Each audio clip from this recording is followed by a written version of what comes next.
आहेस होय? मी म्हटलं एवढ्या रात्रीचं कोण आलं? या आधी. तू का करतेस हे सगळं? आधी आत तरी ये. आणि हो, येताना दरवाजा लावून घे, हवेत गारवा आहे.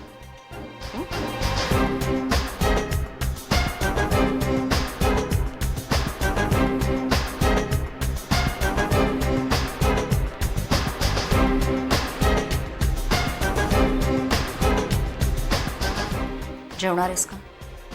2 पोळ्या लाटू, कोशिंबीर करू? मी तुला काहीतरी विचारलं. मी तुला काहीतरी विचारते. विष असेल तर दे थोडस, आणि जीव घे माझा. माझ्या घरात मी विष ठेवत नाही. गरजच नाही मला त्याची. ऑफकोर्स. तुझ्या आतच इतका विष आहे म्हटल्यावर काय गरज आहे तुला? विक्रांत, मी तुला साधा प्रश्न विचार. का मदत करतेस तिची? एकने अनेक खून केलेत तिने. भगवंतांनी अर्जुनाला सांगितलं होतं, तू एक निमित्त मात्र आहेस. तुझ्यामुळे कोणीही जन्माला येत नाही आणि कोणीही मरत नाही. मुळात माणूस मरतच नाही. नैनम छिंदम. Shut up. Just shut up, okay? स्वतःची पापं झाकण्यासाठी मला गीतेतले दाखले ऐकवू नकोस. मी जर का पापी आहे तर मग माझ्या घरी का आलास? तिची मदत करणं बंद कर. तुझा आणि तिचा काय संबंध आहे मला माहित नाही. संबंध आहे जो बासरीवाल्याचा बासरीशी असतो. बासरीतनं सूर निघतात, पण फुंकर घालणारा वेगळा असतो. गैरसमज आहे तुझा. सुलेखा फार काळ तुझ्या ताब्यात राहील या भ्रमात राहू नकोस. नक्कीच तिचा काहीतरी स्वार्थ असेल, आणि तो पूर्ण झाला की तुला सुद्धा ती. तू माझा का वेळ फुकट घालवतोयस? तुझ्यासारखी उशिरा झोपणारी बाई नाहीये रे बाबा मी. जागरण झेपत नाहीत मला.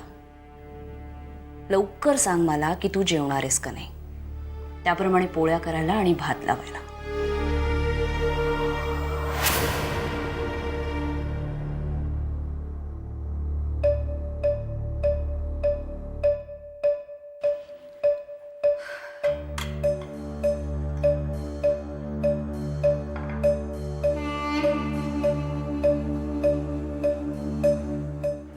कसा जीव घेतलाय तिने शिप्राचा, आणि मर्डर वेपनवर तिचे फिंगरप्रिंट्स का नाही आहेत? पुन्हा तेच. लहानपणीच्या सवयी सहजासहजी सुटत नाहीत. एकदा हट्ट धरला की धरला. मी एक प्रश्न विचारू? काय? तुला का तिच्यात एवढा रस आहे? का हात धुवून पाठीमागे लागलास तिच्या? जीव घेतले तिने निर्दोष लोकांचे. अनेकांनी घेतलेत. आजूबाजूला बरेच अपराध घडत असतात. चोऱ्या, दरोडे, बॉम्बस्फोट.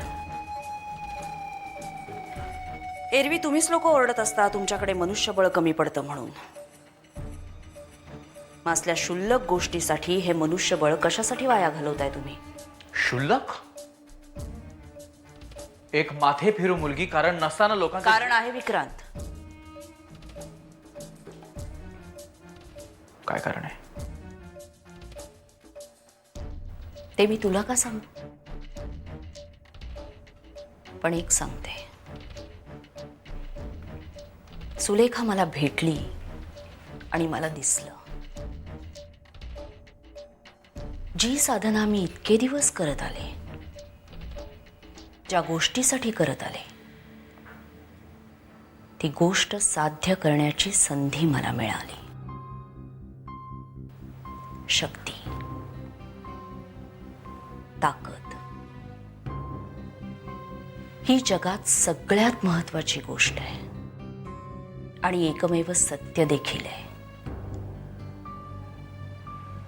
ती ताकद मिळवण्यासाठी मी माझं आयुष्य वेचलं आणि त्या ताकदीचा एक अंश मला सुलेखामध्ये दिसला म्हणून मी तिला मदत करते.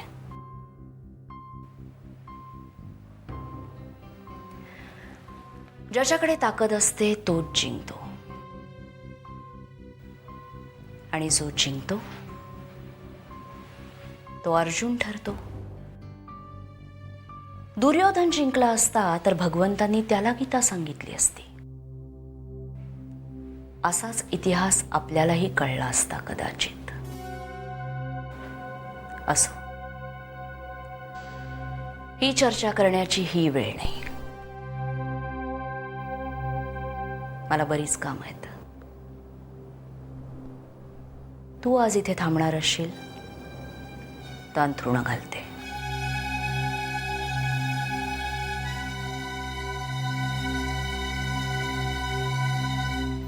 न जेवता जातोयस, वाईट वाटतंय.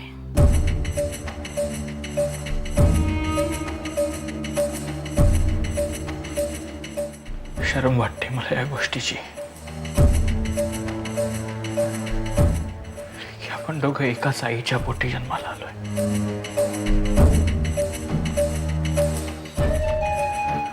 शरम वाटते की मी तुला ताई बोलतो. शरम वाटते मला की तू माझी मोठी बहीण आहेस.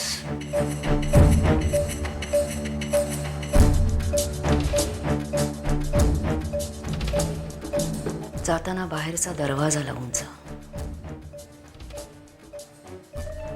हवेत खूप गारवा आहे ना, आणि तूही जरा जपूनच जा.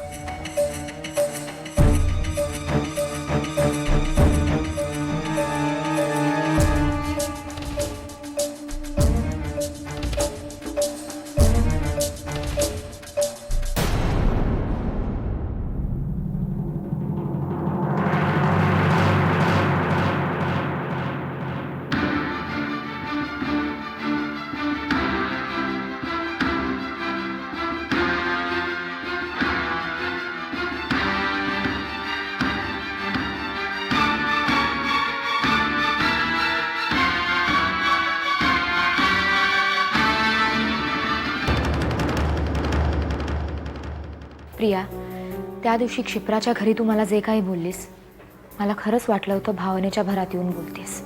शुभ्रा, मी तुला त्यावेळेही सांगितलं होतं की मी नॉर्मल आहे. पण प्रिया, तसं बघायला गेलं तर क्षिप्रा आणि सुलेखाचा काय संबंध? तो संबंध आम्ही जुळवून आणला होता. शुभ्रा, निखिलच्या मृत्यूनंतर मी जे काही बोलले त्यावर मी तेव्हाही ठाम होते आणि आज तर जास्तच ठाम आहे. त्यावेळी मी सुलेखाची जाऊन माफी मागितली. तिला म्हटलं की मी चुकले, पण त्याचं कारण एकच होतं. मला माझी गत ममांसारखी होऊ द्यायची नव्हती. मला वेड्याच्या इस्पितळात जायचं नव्हतं. माझ्या पुढे एकच मार्ग होता, सुलेखा विरुद्ध पुरावे गोळा करणं. पण तो मार्ग सुद्धा बंद होता. मी एकदा क्षिप्राशी हे सगळं बोलले आणि तो मार्ग उघडला. म्हणजे तो कसा? काहीतरी कारण काढून क्षिप्राने सुलेखाशी मैत्री केली. हेतू एकच, सुलेखाविषयी माहिती मिळवायची. मग काही माहिती मिळाली? फार नाही. कदाचित क्षिप्राला मिळाली असावी. म्हणूनच त्या दिवशी संध्याकाळी ती मला भेटणार होती. पण प्रिया, तू मला एकदा म्हणाली होतीस की क्षिप्रा सुलेखाच्या घरी राहायला जाणार होती म्हणून. ती तिचीच आयडिया होती. सुलेखाबरोबर 24 तास राहिल्यावर खूप माहिती मिळेल असं वाटलं होतं. तिला आधी नको म्हटलं. खूप मोठी रिस्क होती त्यात. पण क्षिप्रासाठी ते एक ॲडव्हेंचर होतं. एक जीव घेणं ॲडव्हेंचर.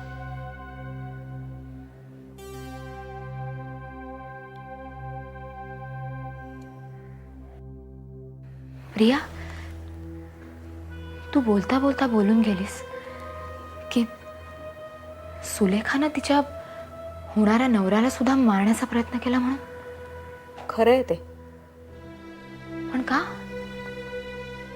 याचं उत्तर सुलेखाच देऊ शकेल. पण हे तुला कसं कळलं?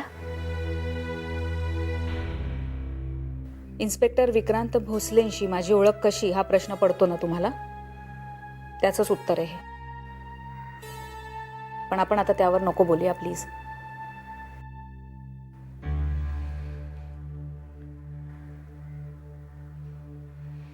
प्रिया, अगं या सगळ्या गोष्टी त्या वेळी तू मला का नाही सांगितल्यास?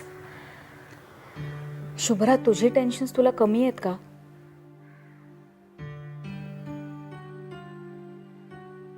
पण मी तुला एक मात्र सांगते, सुलेखाविषयीच्या अनेक प्रश्नांची उत्तरं कदाचित क्षिप्राला मिळाली होती, जशी ती कदाचित निखिललाही मिळाली होती. पण योगायोगाने आज क्षिप्रा सुद्धा आपल्यात नाहीये.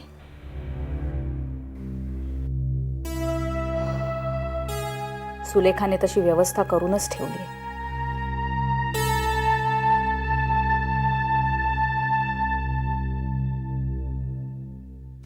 त्या मास्तरड्याचं घेतलेलं कर्ज फेडत नाही का मी? की त्याचे पैसे दाबून बसलोय, की त्याच्या घरातल्या कोणाचा मुर्दा पाडलाय मी? काय केलं काय मी? त्याच्या आईला आधी तो बाप आणि आता ही पोरगी. गैरसमज माझा झाला होता इतके दिवस. म्हटलं चांगली माणसं आहेत, थोडीशी नादान आहेत, चांगली आहेत म्हणून चांगुलपणावर विश्वास ठेवून मांडीवर बसवलं, माझ्या घास भरवले, त्या चांगुलपणाचे चांगले पाग फेडले त्यांनी. यशवंतराव सरंजामेच्या सुनेला पोलीस स्टेशनात उभं केलं. यशवंतराव सरंजामेच्या अब्रूला हात घातला. अरे काय काय अवकात, काय छटाकभर पोरीची त्या. परमेश्वर त्या मास्तरड्याला आणि त्या पोरीला सांग एकदा की आपण चांगले आहोत तोवर चांगले आहोत, पण एकदा हरामीपणावर उतरलो ना की देवाकडे सुद्धा मरणाची भीक मागत फिरतात सगळे. सांग त्या मास्तरड्याला आणि त्या छटाकभर पोरीला. साहेब, बहीण आहे माझी ती.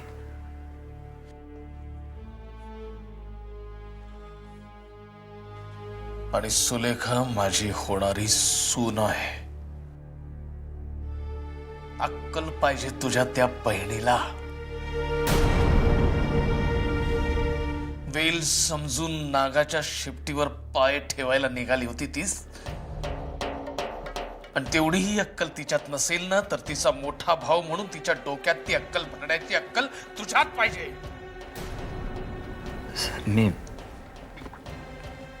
मी बोलेन प्रियाशी. हवं तर मी माफी मागतो साहेब. बस आहे चंदू. माफी मागतो. सारखे सारखे पाय धरण्याची सवय लागलीस तुला. आयुष्यभर माझे पाय धरत आलास आणि तेच मागे ओढत आलास. सांगून ठेव तुझ्या त्या बहिणीला, सुलेखा लवकरच सुलेखा सरंजामे होणार आहे, यशवंतराव सरंजामेची सून.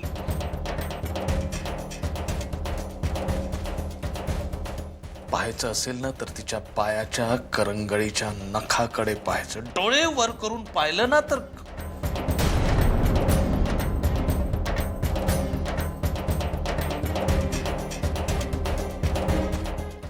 तुझी बहीण आहे म्हणून तुला स्पष्ट शब्दात सांगितलं. एरवी मी काय करतो चांगलंच ठाऊक आहे तुला. चल निघ.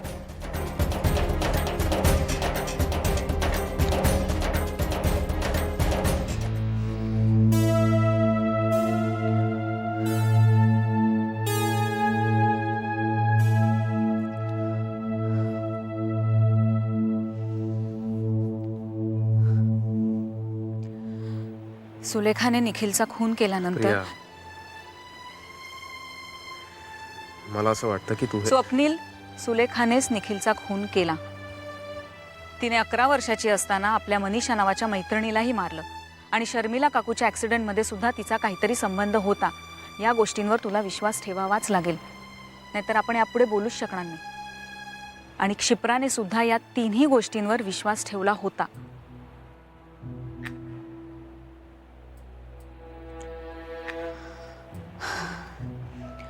सुलेखाचा खरा चेहरा मला सगळ्यांसमोर आणायचा होता. त्यासाठी पुरावे हवे होते आणि त्यात मला क्षिप्राने मदत करायचं ठरवलं. आणि मला असं वाटतं की तिला काहीतरी महत्त्वाची इन्फॉर्मेशन मिळाली होती, म्हणूनच त्या दिवशी संध्याकाळी ती, पण त्यामुळेच सुलेखाने तिचा खून केला, जे निखिलच्याही बाबतीत झालं होतं.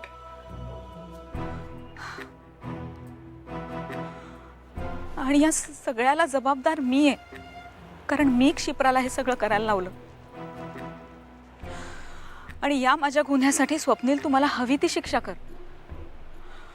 आणि प्लीज तू मला शिक्षा दे, कारण यासाठी कुणीतरी मला शिक्षा करायला हवी. शिक्षा तर मी भोगतोय प्रिया. मी काय कोणाला शिक्षा करणार? एनिवे,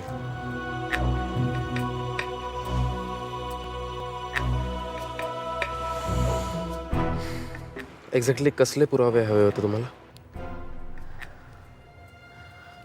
सुलेखाचं वागणं खूप वियर्ड आहे. तिला हिप्नॉटिझम येतं. ब्लॅक मॅजिक सारख्या गोष्टींमध्ये तिला प्रचंड इंटरेस्ट आहे. मला नाही असं वाटत प्रिया. सुलेखाला मी खूप आधीपासून ओळखतो. रादर आधी जेव्हा तिच्याशी इंटरनेटवर चॅट करायचा तेव्हापासून. पण मला कधीच नाही वाटलं की ती वियर्ड आहे. हाच तर तिचा सगळ्यात मोठा विजय आहे. स्वप्नील एक मूर्ती आहे, काली कर्मावालीची. क्षिप्राने या संदर्भातली सगळी माहिती जमवली होती. प्रथमेशने या मूर्तीचं चित्र काढलं होतं आणि हे चित्र बघून शुभ्रा खूप व्हायलंट झाली होती. नंतर असं कळलं की ब्लॅक मॅजिकसाठी पूर्वीच्या काळी या मूर्तीचा वापर होत असे आणि मूळ मंदिरातल्या मूर्तींपैकी 2 मूर्ती चोरीला गेल्या. प्रिया, तू मला सुलेखाबद्दल काहीतरी सांगतेस? मी सुलेखाबद्दलच बोलतेय. क्षिप्राने सुलेखाशी एकदा बोलता बोलता मुद्दाम त्या मूर्तीचा विषय काढला होता आणि सुलेखाच्या डोळ्यात तिला एक वेगळीच चमक दिसली होती. याचा अर्थ हे नक्की आहे की Priya, please stop it. Please. माझं प्रेम होतं क्षिप्रावर, अजूनही आहे. पण मी हे कधीच समजू शकलो नाही की ऍडव्हेंचरस गोष्टी करताना तुम्ही लॉजिक फावल्या वेळात करायचं ऍडव्हेंचर म्हणून आम्ही करत नव्हतो. हे स्वप्नील, माझ्या जवळच्या माणसांचे जीव गेलेत. प्रिया, पण तू जे काही सांगतेस त्याच्यावरून हे प्रूव्ह होत नाहीये की सुलेखाने या सगळ्या लोकांचे जीव घेतलेत. She just happen to be there. आणि तिला काय कारण हे सगळं करण्याचं? कसं आहे ना स्वप्नील, त्या दिवशी जर क्षिप्राची आणि माझी भेट झाली असती तर आज तुझ्या या सगळ्या प्रश्नांची उत्तरं माझ्याकडे असती कदाचित. आता तूच स्वतःला एक प्रश्न विचार. क्षिप्राचा मृत्यू कसा झाला? क्षिप्रा कुठल्याही कारणासाठी आत्महत्या करणार नाही हे खोलवर आत कुठेतरी तुला सुद्धा माहिती आहे, हो ना? आमचं त्या दिवशी भांडण झालं, त्यानंतर आम्ही दोघे भेटलो होतो स्वप्नील. माझं आणि नीलचं असंच असतं. आज आम्ही भांडतो, उद्या एकमेकांवर रुसतो. परवा कर्मेना असं होतं. मग एका फोनने भांडण मिटतं सुद्धा. हे शब्द आहेत तिचे. आणि हे असं बोलणारी मुलगी दुसऱ्याच दिवशी या कारणासाठी आत्महत्या करेल असं वाटतं तुला? Come on Swapnil.